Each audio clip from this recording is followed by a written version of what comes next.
పేరు పక్కన మన పేరు ఉండాలని కూడా ఒక అర్హత ఉండాలి. అట్లాంటి పోరాటాలు తీసుకున్నాయి.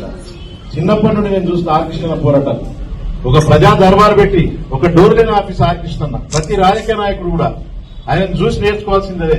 ఒక డోర్ లేని ఆఫీస్ పెట్టి పొద్దున నుండి సాయంత్రం రాత్రి 9, 10 ఎవరు ఫోన్ చేసినా 12 కూడా ఫోన్ ఎత్తుతాడు.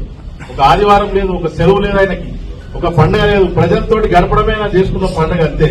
వాళ్ళతో 24 గంటలు గడపడమే. ఫోన్ చేసినాక సినిమా బయటకు వెళ్ళాడు కానీ అక్కడ మీకు మాత్రం మీ ఫోన్లు ఎత్తి ఏం సమస్యలు ఉన్నాయి, మీ పిల్లలు చదువుతున్నా అని అడుగుతాడు. అట్లాంటి గొప్ప నాయకుడు నా గురువు. ఆయన నేను గురువుగా చూస్తే ఆర్కృష్ణకు నేను. కాబట్టి ఆయన మనకు ముఖ్యం, ఆర్కృష్ణ ముఖ్యం. ఆయన వెనుక మనం కలెక్టివ్ గా సంఘటితం అవడం ముఖ్యం. ఆయన వెనుక ఆయన మొన్న ప్రధానమంత్రి గారు పిలిచి కుటుంబాన్ని గౌరవించినప్పుడు ఆర్కృష్ణ గారు బీసీల గురించి ఆయన మెమోరండం ఇస్తే ప్రధానమంత్రి పరేషాన్ అవుతుండు. ఇక్కడికి వచ్చి కూడా కుటుంబాన్ని పిలిస్తే బీసీల గురించి ఇస్తుండు. కృష్ణ గారిని తీసి ప్రధానమంత్రి కింద పెట్టి కుటుంబం గురించి విషయాలు అడిగిన ప్రధానమంత్రి. అంటే 24 గంటలు ఆయన పోయి నాకు ఇది కావాలి, నాకు అది కావాలి అని ఇక్కడ అడగట్లేడు ప్రధానమంత్రిని. మా పిల్లలకు హాస్టల్ పెట్టారు కూడా ప్రధానమంత్రిని అడిగాడు. హాస్టళ్ల గురించి, దేశవ్యాప్తంగా ఫీజు రియంబర్స్మెంట్ గురించి, మంత్రిత్వ శాఖ గురించి ప్రధానమంత్రిని అడుగుతున్నారు. అంటే మీ గురించి కృష్ణన్న ఒక 54 ఏళ్ల నుండి ఒక విప్లవాన్ని నడుపుతుండే ఈ దేశంలో. ఆయన గల్లీ నుండి మొదలుపెట్టి ఢిల్లీ వరకు తీసుకొచ్చిన ఈ విప్లవం వల్ల ఈ దేశంలో లక్షల మంది జీవితాలు బాగుపడ్డాయి. ఈ దేశంలో లక్షలాది మంది జీవితాలు బాగుపడ్డాయి. ఆయన లెటర్లు రాయడమే కాదు, ఏ పేదోడు వచ్చినా కూడా ఫీజు కన్సెషన్ లెటర్లు ఆర్సీ రెడ్డి దగ్గర వేల లెటర్లు ఉంటాయి. ఎప్పుడు సీజన్ వచ్చినా కూడా గురుకులాలకు రాస్తాడు కన్సెషన్లు. ఫోన్లు చేస్తే హాస్పిటల్ కన్సెషన్లు. మళ్ళీ ఇంకో విషయం ఏంటిదంటే కృష్ణ ఎవరిని కూడా ఒక మాట కూడా విమర్శించారు. పల్లెత్తు మాట అన్నారు ఆయన. ఎవరిని కూడా ఒక మాట విమర్శించాడు, ఏ పార్టీని విమర్శించాడు. కేవలం ఒక కన్స్ట్రక్టివ్ ఉద్యోగం చేస్తున్నాడు ఆయన.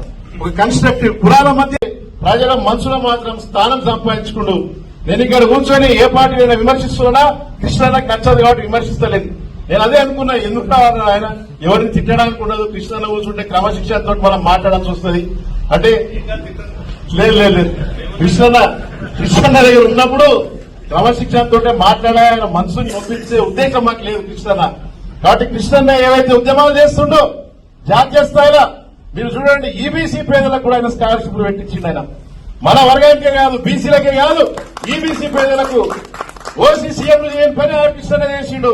ఓసీ సీఎంలు చేయని పని చావు సార్ ఓ పిల్లగాడు వచ్చి అడిగిన ధర్నాల బీసీల గురించి ఎలా ఎస్సీ ఎస్టీ అంటే కాదు తెలుసుకోవాలి.